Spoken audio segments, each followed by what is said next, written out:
مدینہ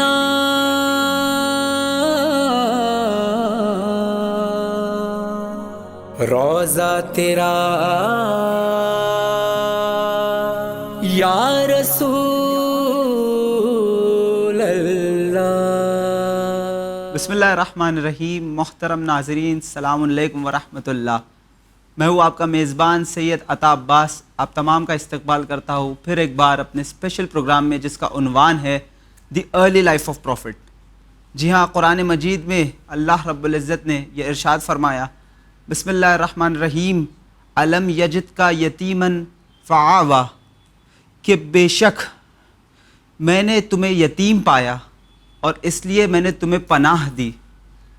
تو آئیے حضرات، تو اسی آیت کے زیر سائے ہم چینل ون کے اسٹوڈیو میں استقبال کرتے ہیں حجت الاسلام والمسلمین عالی جناب مولانا سید ذوالفقار مہدی صاحب قبلہ کا۔ السلام علیکم آقا۔ وعلیکم السلام ورحمۃ اللہ۔ آقا، گزشتہ ایپیسوڈ میں ہم نے دور جاہلیت، فطرت اور رسول اللہ کی جو پیدائش کے وقت جو واقعات، جو معجزات پیش آئے تھے، ان کے بارے میں ہم نے گفتگو کیا۔ تو ہم چاہتے ہیں اس ایپیسوڈ میں کہ جب رسول اللہ کے جو ہے والدین اس دنیا سے رخصت کر گئے، ان کا انتقال ہو گیا، تو ہم جاننا چاہتے ہیں کہ رسول اللہ کن کی کفالت میں جو ہے پروان چڑھے، کن کی آغوش میں انہوں نے اپنی زندگی گزر کی۔ اعوذ باللہ من الشیطان الرجیم، بسم اللہ الرحمن الرحیم، وبہ نستعین وہو خیر المعین، الحمد للہ الذی کفی وسلام علی عبادہ الذین اصطفی محمد وآلہ الطاہرین، لا سیما الامام المبین بقیۃ اللہ فی الارضین الحجۃ الثانی عشر الامام المہدی المنتظر صلوات اللہ علیہ وسلم۔ ہم دیکھتے ہیں کہ رسول اللہ کے والدین جب اس دنیا سے گزر گئے تو آپ کے دادا حضرت عبد المطلب نے آپ کی کفالت کی، اور 8 سال کے جب رسول اللہ ہوئے تو جناب عبد المطلب اس دنیا سے رخصت ہو گئے، اور انہوں نے اپنے بیٹوں میں سے حضرت ابو طالب کو رسول اللہ علیہ وسلم کی پرورش کی اور ان کے امور کی ذمہ داری سونپی۔ تو آپ اگر دیکھیں گے تاریخ میں تو جناب ابو طالب ہی کی وہ ذات ہے اور جناب عبد المطلب کی ہی ذات ہے جو ان کے والدین کے بعد سارے امور کی ذمہ داری اپنے سر لے لی۔ خوب، اب اس سے بحث نہیں ہے کہ ان کے کھانے پینے کا انتظام ہو، ان کے شیلٹر کا انتظام ہو، دشمنوں کے حفاظت کا انتظام ہو، اور آپ بلکہ کہہ سکتے ہیں، یہ کہنا شاید ٹھیک نہ ہو، اس لیے کہ تربیت اللہ نے اپنے رسول کی خود کی۔ تو آپ کہہ سکتے ہیں کہ جو میجر زندگی کا حصہ ہوتا ہے، شیلٹر فراہم کرنا، کھانے پینے کے انتظام کرنا، حفاظت کرنا، وہ سب کے سب حضرت ابو طالب علیہ السلام کے ذمے میں آ گئے۔ اور جب تک محسن اسلام زندہ رہے، آپ نے یہ آیت جو پڑھی ہے وہ بہترین خود دلیل ہے کہ اللہ کہتا ہے الم یجد کا یتیمن فآوا۔ آوا کہتے ہیں پناہ گاہ کو، شیلٹر کو۔ اب یہ ایک ایسا جامع لفظ ہے کہ بھئی اگر آپ کو مثلا فوڈ سیکورٹی چاہیے تو آوا، اگر آپ کو گھر کی سیکورٹی چاہیے تو بھی آوا، دشمنوں کی سے سیکورٹی چاہیے تو بھی آوا کا لفظ استعمال، پناہ۔ ہاں، خالی یہی نہیں، اور بھی بہت ساری چیزیں اس میں آتی ہیں۔ تو یہ جو بڑا جامع لفظ ہے استعمال کیا ہے قرآن نے، اللہ نے، کہ کہتا ہے کہ اے میرے حبیب، آپ یتیم تھے تو ہم نے پناہ گاہ دی۔ بے شک۔ اور یہ اس سے بڑھ کر کیا ہو سکتی ہے حضرت ابو طالب کی فضیلت، کہ جس آغوش میں رسول کو پروان چڑھایا اس کو اللہ کہتا ہے یہ میری ہے، میری آغوش، میں نے پروان چڑھایا۔ خوب، اب آپ زندگی میں رسول اللہ کی دیکھنا چاہیں، ملاحظہ کرنا چاہیں، تو چھوٹی سی چھوٹی چیز کا بھی حضرت ابو طالب نے دھیان رکھا۔ آپ یہ حد ہے کہ آپ کبھی سوچئے کہ اپنی اولاد کو قربان کرنے کے لیے ان کے بستر پہ رات کو اٹھا کے، رسول اللہ کو اٹھا کے بچوں کے بستر پہ لے آنا اور بچوں کو رسول اللہ کے بستر. کیوں؟ کہتے اگر کوئی دشمن حملہ کرے تو میرا بچہ شہید ہو جائے اور رسول اللہ بچ جائیں. ہمیشہ اپنے ساتھ رکھنا. ان کی جدائی برداشت نہیں کرتے تھے. کہتے تھے نہیں تم میرے ساتھ ساتھ رہو. آپ اسی لیے آپ اندازہ کر سکتے ہیں کہ بزنس ٹرپ پہ جا رہے ہیں تو ساتھ میں لے جا رہے ہیں. کیوں؟ مجھے جدائی اس کی پسند نہیں. تو آپ اسی لیے کہہ سکتے ہیں کہ رسول اللہ کی زندگی میں حضرت ابو طالب کا ایک بڑا کردار ہے. بے شک. چاہے وہ ان کی بچپنا ہو یا نوجوانی کے عالم میں ہو، حتیٰ آپ کہہ سکتے ہیں جوانی کے عالم میں بھی جناب ابو طالب کا ایک مکی زندگی میں ایک بڑا کردار رہا ہے. آج آپ دیکھ لیجئے شعب ابی طالب میں جو 3 سال کا محاصرہ ہوا، اس میں یہ جو ہے سردار قریش تھے، ہر مصیبت مول میں لے لی لیکن رسول اللہ کو ان کے حوالے نہیں کیا. یہ ایک بتاتا ہے کہ رسول اللہ کی زندگی میں حضرت ابو طالب کا کردار کیا تھا اور حضرت ابو طالب نے رسول اللہ کے لیے کیا کیا کیا ہے. میں نے ایک جگہ دیکھا کہ ایک دن حضرت علی علیہ السلام کو رسول اللہ کی جگہ پہ سلایا تو حضرت علی نے شاید ہمیں بتانے کے لیے پوچھا کہ بابا آپ یہ جو کر رہے ہیں اس سے کیا ہوگا؟ یہ زیادہ ہوگا، مار دیا جائیں. تو کیا چاہتے ہیں آپ میں مر جاؤں؟ کہا بیٹا شہادت ایک بڑا رتبہ ہے اور ایک بلند مقصد کے لیے، اس کی فکر نہ کرو. تم اگر تم شہید بھی ہو گئے، اس راہ میں قربان بھی ہو گئے تو بیٹا یہ بہت بڑا مرتبہ ہے. تو حضرت علی علیہ السلام نے پلٹ کے فرمایا بابا میں جو ہے اس بات کو بخوشی قبول کرتا ہوں. میں نے جو آپ سے کہا ہے وہ اس لیے کہا ہے تاکہ یہ بتا سکوں کہ میں آپ کے ہر فرمان پر سر جھکائے ہوئے ہوں، اطاعت کر رہا ہوں اور ہرگز مجھے اس کے بارے میں کوئی آبجیکشن نہیں ہے. تو آپ دیکھ سکتے ہیں کہ حضرت ابو طالب علیہ السلام نے اسلام کی پروان چڑھانے میں کس طرح اپنا رول ادا کیا. تو اتنا اسلام کے اوپر قربانیاں دینے کے باوجود، رسول اللہ کی بہترین پرورش کرنے کے بعد بھی آج ہمیں جناب ابو طالب کے بارے میں جو سماج میں الفاظ ملتے ہیں اس پر آپ دیکھیں سماج میں نہیں یہ نہ کہیں آپ کہیے مغرضان اسلام جو حقیقت میں اسلام کے دشمن ہیں، جن کو اسلام کی ویلوز ہضم نہیں ہوتی، جن کو جو ہے آل رسول کی پاکیزگی کھلتی ہے، ٹھیک ہے، اجداد رسول کی عزت ان کو کھلتی ہے. کیوں کھلتی ہے؟ کیونکہ ان کے اجداد کے وہاں نہیں تھی. قرآن نے ایک جملہ کہا ہے ام یحسدون الناس، کیا لوگ حسد کرتے ہیں؟ کس لیے؟ ہم نے جو انہیں فضیلت دی ہے اس کی بنا پر. سچائی یہی ہے، یہ حسد کا نتیجہ ہے.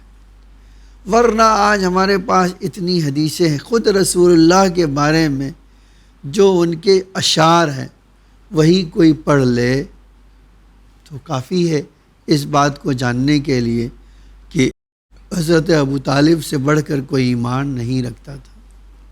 ہم آگے بڑھ کے کہتے ہیں وہ ایمان کی بات نہ کرو، وہ تو اوصیاء رسول میں سے ایک تھے جو حضرت ابراہیم کے دین کی ترویج کرتے تھے. آپ علم غیب جانتے تھے. تو جس کی شخصیت اتنی بلند ہو اس پر انگلی اٹھانا بالکل اسی طرح ہے کہ چاند پر تھوکنے کی کوشش کرے تو کیا ہوگا؟ تو اسی کے اوپر آئے گا. آج یہ بات مسلمانوں نے ایکسیپٹ کر لی ہے. آج آپ دیکھ سکتے ہیں اہل کے سنت کے علماء بڑی بڑی کتابیں لکھ رہے ہیں اس بارے میں ایمان ابو طالب کے اوپر. یہ خود دلیل ہے اس بات کے لیے کہ جن لوگوں نے اعتراض کیا تھا اس اعتراض کی نہ تو کوئی بنیاد اور نہ ہی کوئی حقیقت، اور یہ صرف دشمنی رسول میں اس طرح کے شبہات اور اعتراضات کیے گئے تھے. جو دور فطرہ گزرا جناب عیسیٰ اور رسول اللہ کے جو درمیان جو پیریڈ تھا تو اس میں سے ایک اوصیہ جناب ابو طالب تھے. یہ جی ہاں یہ کہنا چاہتا ہوں. جی تو آغا ہم نے یہ دیکھا کہ رسول اللہ کی جب زندگی پڑھی جائے دو ہستیاں جو ہے اگر یہ ان کے بارے میں نہ پڑھا جائے تو رسول اللہ کے جو ہے آپ نے حق ادا نہیں کیا. ایک جو آپ نے ابھی بیان کیا جناب ابو طالب علیہ السلام کے بارے میں, اور دوسری ہستی ہے وہ خاتون جو ام المومنین ہے, جن کے بارے میں اگر قیامت تک فضائل پڑھے جائے تو وہ کم ہے. جی ہم بات کر رہے ہیں بی بی ختیجہ سلام اللہ علیہ کی, تو یہ تو جناب ابو طالب کا کنٹریبیوشن رسول اللہ پہ رہا. ہم جاننا چاہتے ہیں کہ بی بی ختیجہ کا کنٹریبیوشن دین اسلام پر کیسے رہا؟ دیکھیے, کسی بھی مشن کو آگے بڑھانے کے لیے چند چیزیں ضروری ہوتی ہیں. ایک تعلیمات, ایک اس کی جو ہے علم, ٹھیک ہے, جو رسول اللہ لے کر آئے وحی کی شکل میں. دوسرے سپورٹ جو حضرت ابو طالب نے فراہم کیا. اور تیسری چیز پیسے. پیسہ اگر نہ ہو, آپ کے پاس دونوں چیزیں ہو, سپورٹ ہو اور تعلیمات بھی ہو, آپ نہیں پھیلا سکتے. اب کیا ہے پھیلانے کے لیے, آج آپ کے پاس مثلا آپ کے پاس, میرے پاس علم ہے, سپورٹ بھی ہو اور پیسے نہ ہو, تو میں اس کو کیسے دوسروں تک پہنچاؤں گا؟ آج آپ اسی ٹی وی اسٹوڈیو میں بیٹھے ہوئے ہیں, جی ٹھیک ہے, یہاں آپ آ کر بات کر رہے ہیں, ساری دنیا کو پہنچا رہے ہیں, تو اس کے انسٹرومنٹ خریدنے میں آپ کو لاکھوں کی ضرورت ہے, خالی انسٹرومنٹ خریدنے کے لیے. پھر آپ جن کو بلائیں گے ان کے لیے آپ کو کچھ کرنا ہوگا یا نہیں ہوگا. تو سیم اسی طرح ہے کہ جب رسول اللہ نے تبلیغ شروع کی تو سب سے پہلے جن لوگوں نے اسلام ایکسیپٹ کیا ہے وہ دنیا کے کچلے اور نیچلے طبقے کے لوگ تھے. اب جب وہ اسلام قبول کرتے تھے تو ایک چیز جو ہے ان کے مالکین کیا کرتے تھے, ان کو مارتے تھے, ان کو ٹارچر کرتے تھے. اور رسول اللہ کیسے یہ سب دیکھ سکتے تھے؟ تو رسول اللہ کیا کرتے تھے, پیسے سے ان کو خرید کے آزاد کر دیتے تھے. تو پیسہ کہاں سے آتا تھا؟ یہ پیسہ رسول اللہ کو جناب خدیجہ نے عطا کیا تھا. آج روایت کا یہ جملہ ہے کہ ایک دن رسول اللہ کو غمزدہ دیکھا تو پوچھا, اللہ کے رسول آپ غمزدہ کیوں ہیں؟ فرمایا یہ حالات ہیں مکے کے, جو لوگ اسلام قبول کرتے ہیں ان کو اس طرح کے ٹارچر سے گزارا جاتا ہے, اور وہ آقا ہے, وہ ان کے غلام ہیں, ماتحت ہیں, تو ان کے پاس کوئی راستہ نہیں ہے. اب میں سوچتا ہوں انہیں کیسے بچایا جائے. تو تاریخ کہتی ہے کہ بی بی خدیجہ نے مکے کے بڑے بڑے سرداروں کو اپنے گھر میں دعوت دی اور اپنی ساری دولت جو ہے اپنے غلاموں کنیزوں سے کہا میرے آنگن میں لا کر ڈھیر کر دو.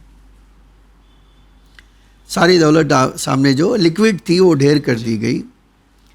اب آج تاریخی جملہ ہے کہ اتنا سونے کے سکے تھے کہ ایک طرف جناب خدیجہ, دوسری طرف پیغمبر, بیچ میں اتنا بڑی دیوار ہو گئی کہ دوسرے کو دیکھ نہیں سکتے تھے, اتنی دولت.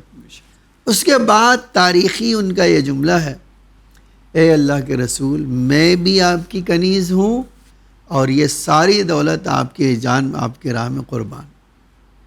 آپ جس طرح چاہیں اس کو یوز کریں, استعمال کریں, میں نے یہ سب کے سب آپ کے حوالے کر دی. خوب. تو آج آپ جو دیکھ رہے ہیں کہ اسلام جو ہے اتنی تیزی سے پھیل گیا, اس کے پیچھے اتنی بڑی دولت کا ہونا ہے جو جناب خدیجہ نے اسلام کی راہ میں قربان کر دی. اور اسی دولت سے اسلام کا بول بالا چرچا ہر طرف ہوا. خوب. تو یہ ہے وہ چیز جو ام المومنین خدیجہ کی فداکاری سے اسلام میں پروان چڑھتا رہا. تو یہ چیز تھی, اسی وجہ سے رسول اللہ نے اس احسان کو کبھی بھلایا نہیں. جب تک زندہ رہے کہ اگر کوئی جناب خدیجہ کا نام بھی لیتا تھا تو رسول اللہ اتنا خوش ہو جاتے تھے, اتنا خوش ہو جاتے تھے کہ اس کو گفٹ دیتے تھے. اور یہاں تک ہے تاریخ میں کہ جب بھی پیغمبر اکرم کو کوئی چیز ملتی تھی تو جناب خدیجہ کے دوستوں کو گفٹ بھیجنا نہیں بھولتے تھے. خود نہیں ہے تو بھی ان کے دوستوں کو گفٹ بھیجتے تھے. کیسی بات ہے؟ یہ بتانے کے لیے کافی ہے کہ رسول اللہ رحمت بن کے آئے تھے. جو ان کے لیے رحمت تھی وہ کبھی بھی رسول اللہ نے بھلایا نہیں. اس سے یہ پتہ چلتا ہے کہ رسول اللہ کی زندگی میں پیس اور سکون لانے والی ام المومنین کا نام حضرت خدیجہ ہے. ہم اپنی بچیوں کا نام خدیجہ رکھ سکتے ہیں تاکہ رسول اللہ کی رضا حاصل ہو. بالکل خوشی حاصل ہو. جی بالکل. اور آخر میں بس یہی کہنا چاہوں گا آغا کہ یہ ایک امپورٹنٹ فیز جو رسول اللہ کی زندگی میں گزرا جسے عام الحزن کہتے ہیں کہ دا ایئر آف سورو، وہ ان دونوں باتوں سے کیسے کنیکٹڈ ہے جناب ابو طالب اور بی بی خدیجہ سے؟ دیکھیں چونکہ دونوں کی وفات ایک ہی سال میں ہو گئی، ایک فزیکل سپورٹ تھا، ایک کمرشیل سپورٹ تھا. خالی یہ کہنا تو شاید زیادتی ہوگی کہ خالی کمرشیل سپورٹ تھا. بی بی خدیجہ کا خالی کمرشیل سپورٹ نہیں تھا، ایموشنل سپورٹ تھا. پیس آف مائنڈ، دلاسا دینے والا، بیک میں کھڑے رہنے والا. اب جناب ابو طالب کی شخصیت ایک الگ حیثیت رکھتی تھی کہ وہ پورے عرب کے صدر تھے، مومن قریش کہے جاتے تھے، سردار قریش کہا جاتا تھا. اب ان کی مرد ہونے کے لحاظ سے جو امپورٹنٹ تھا وہ تھی. لیکن جناب خدیجہ گھر جو ہے انسان کے لیے ایک بہت بڑی جو ہے ایموشنل ویلیوز، ایموشنل کے ساتھ ساتھ آپ کسی بھی انسان کی ترقی میں کسی کا گھر بہت اہمیت رکھتا ہے. اگر آپ کے گھر کا انوائرمنٹ جو ہے پرسکون نہ ہو، آپ باہر پرسکون نہیں رہ سکتے، آپ اپنا مشن مکمل نہیں کر سکتے. آپ الفاظ بدل کے کہہ سکتے ہیں کہ ام المومنین خدیجہ رسول اللہ کے لیے اسٹرینتھ تھی، طاقت. اب جب یہ دونوں ایک ساتھ گزر گئے تو اللہ نے فرمایا کہ اے اللہ کے رسول اب اس شہر میں آپ کا کوئی حامی نہیں ہے، آپ یہاں سے ہجرت کیجیے. اگرچہ ہم اس بات کے قائل ہیں کہ ہجرت کرنے کے لیے خالی یہی ریزن نہیں تھا، لیکن یہ ایک بڑا میجر ریزن تو تھا، اس میں کوئی شک نہیں ہے کہ ایک بڑا ریزن یہی تھا کہ ان دونوں کا سپورٹ نہیں اس دنیا سے چلے گئے تو اللہ نے کہا اب یہاں سے آپ ہجرت کیجئے مدینے کی طرف، کہ یہاں پہ آپ کا کوئی یار و مددگار نہیں. جی بہت بہت شکریہ آغا کہ آپ نے جو ہے اس ایپیسوڈ میں خصوصاً جناب ابو طالب علیہ السلام اور بی بی خدیجہ سلام اللہ علیہ کی زندگی پر روشنی ڈالی اور بتایا کہ کس طرح سے یہ دونوں رسول اللہ کی زندگی میں ایک اہم کیریکٹر انہوں نے نبھایا. تو ناظرین، ہم شکر گزار ہیں مولانا موصوف کے کہ انہوں نے تاریخ کی روشنی میں کچھ اہم نقطے ہمارے سامنے پیش کیے. خداوند عالم سے ہم یہی دعا کرتے ہیں کہ ہمیں سیرت جناب ابو طالب اور بی بی خدیجہ سلام اللہ علیہ کی سیرت پر عمل کرنے کی توفیق عنایت فرما. اسی کے ساتھ ہم آپ سے لیتے ہیں الوداع. انشاءاللہ دوبارہ آپ سے ملاقات ہوگی. تب تک کے لیے دیکھتے رہیے چینل ون، پیغام انسانیت. فی امان اللہ.